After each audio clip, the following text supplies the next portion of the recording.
Hello you, welcome to Hospital Psychology in Practice. Today I started to begin the Psychology of Death series, starting from the perspective of healthy professionals. The way we react to death is due to experience since childhood in relation to losses and cultural learning. In the hospital, death is a work companion, so it is very important that this topic is part of our training. University education is focused on saving, overcoming death, but there are cases where death wins, even if unexpectedly.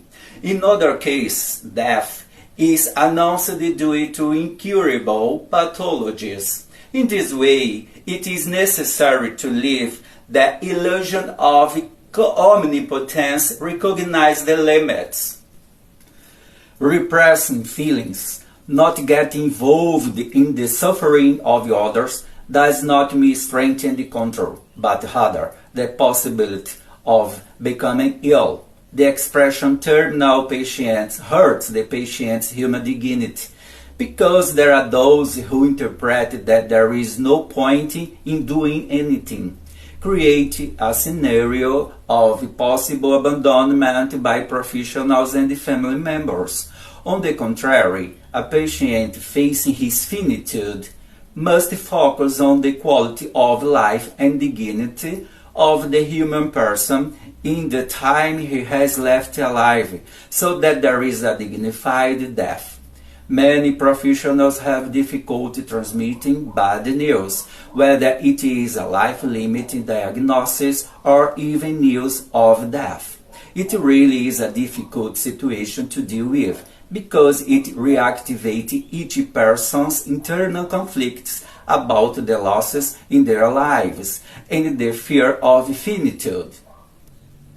The suffering of health professionals in situations of loss and death and failure to cope can result in psychological suffering manifested by the use and the abuse of alcohol and drugs, crisis with depressive and anxious symptoms, abandonment of work, etc.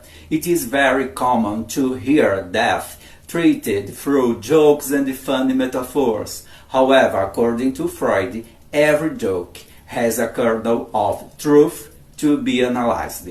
Faced with the reality of death, which strikes human vanity, it is necessary to talk about death, to dispel mistaken ideas and reach a less terrifying understanding of symbolic losses and real death.